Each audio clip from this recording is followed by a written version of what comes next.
현역가왕 2 예고 2화 성공개 예선 탈락 진해성 박구윤 나태주 애녹 김중현 충격 사태. 현역가왕 나태주, 김중현, 성리, 진해성, 박구윤, 애녹의 무대가 펼쳐진다.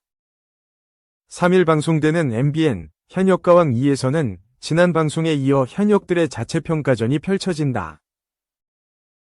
현역가왕 2는 2025년 한일 수교 60주년을 기념하는 한일가왕전에 나설 대한민국 대표 남성 현역 가수 TOP7을 선발하는 프로그램이다.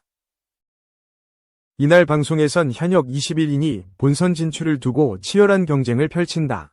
예선 초유의 4명 방출이라는 압박 속에 힘이 풀린 채 무대에 주저앉는 등 극한 상황을 이겨내는 참가자들의 모습이 관심을 모은다.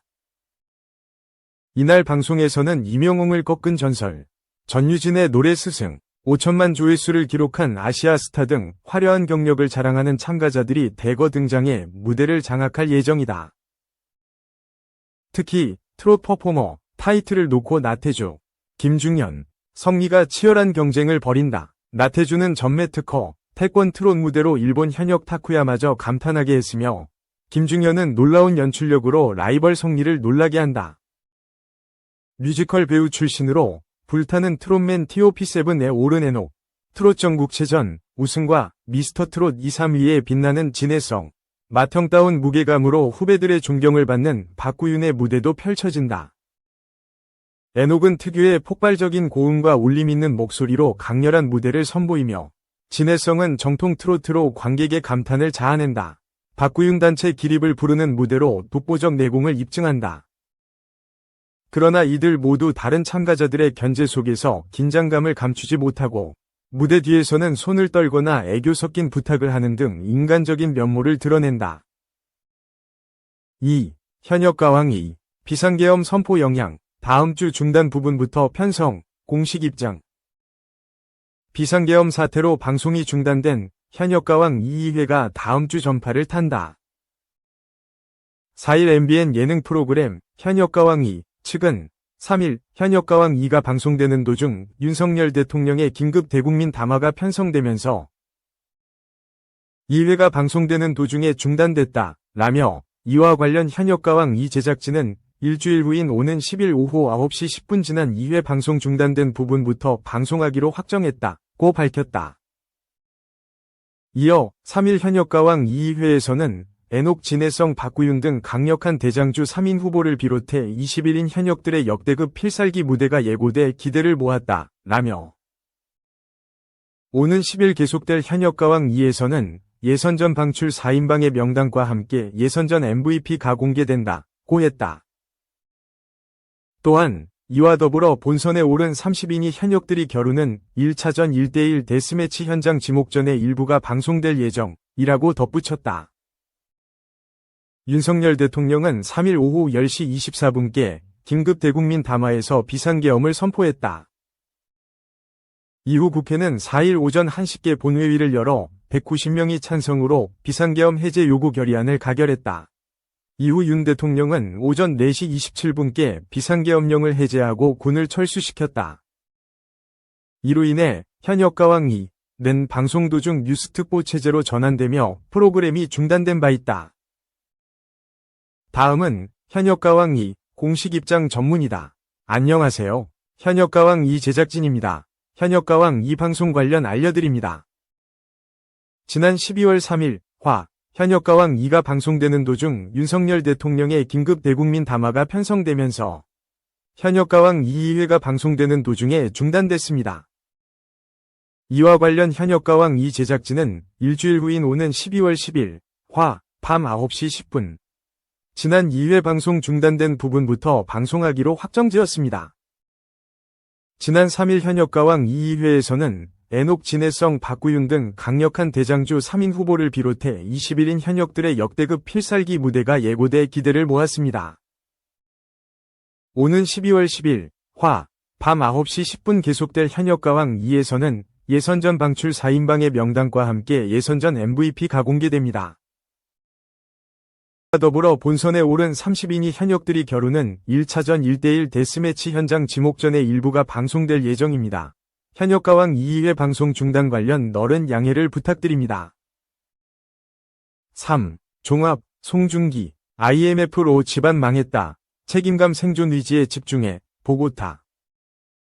IMF 직후 서민들의 애환과 희망을 찾아 멀리 떠난 사람들의 이야기를 담은 영화 보고타. 마지막 기회의 땅이 개봉한다.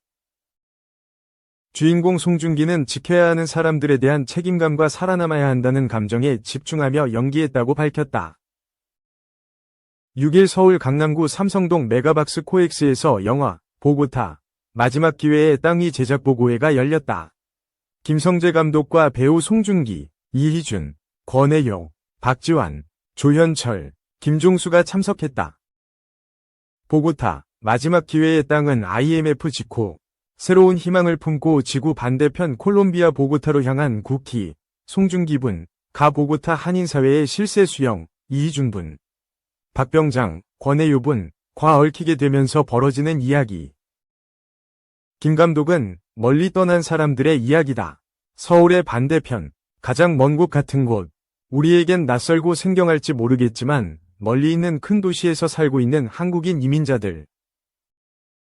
그런 점이 저한테 매력적으로 다가왔다. 고 연출 계기를 밝혔다. 이어 너무 일찍 어른이 돼버린 청춘의 이야기라고 생각한다. 집안이 망해서 멀리 떠난 한 가족의 소년이 10여 년. 그 이야기를 관통하며 생존하려고 한다.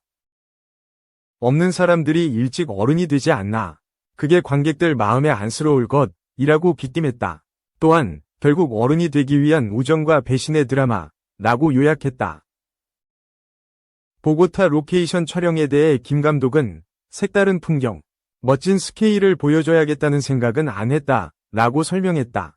이어 보고타는 훨씬 더 일상적인 공간을 리서치하고 찾았고 거기 계신 분들에게도 물었다.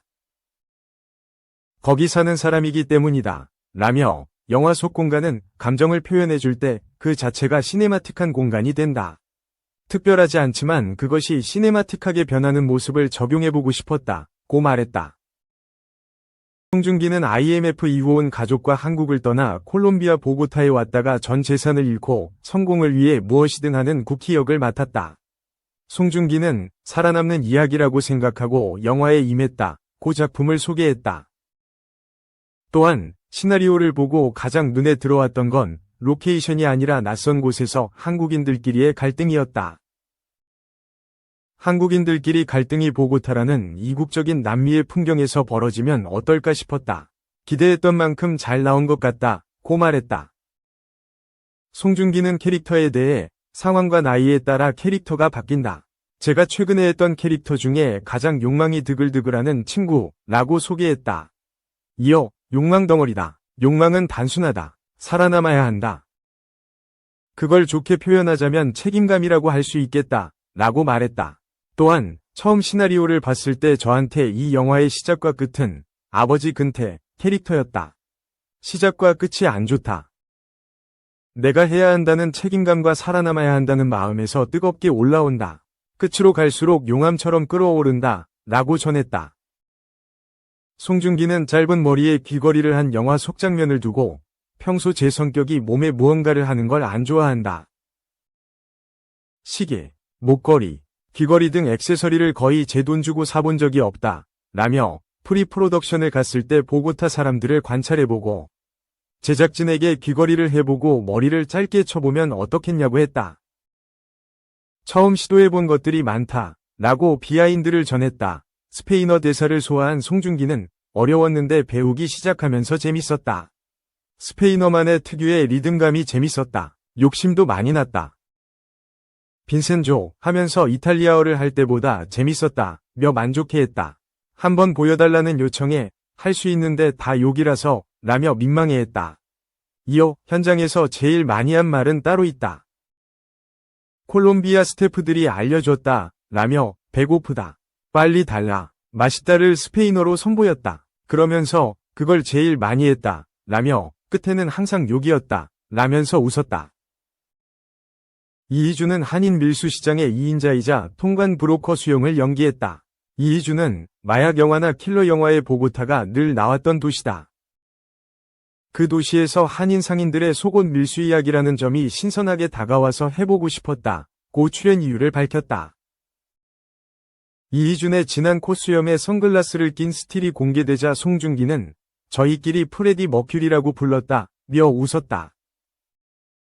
이희준은 원래 제 마음속 레퍼런스는 원스 어폰 어 타임 인 할리우드의 브래드 피트였다. 현장에서는 거의 슈퍼마리오나 프레디 머큐리로 불렸다 라며 웃음을 자아냈다.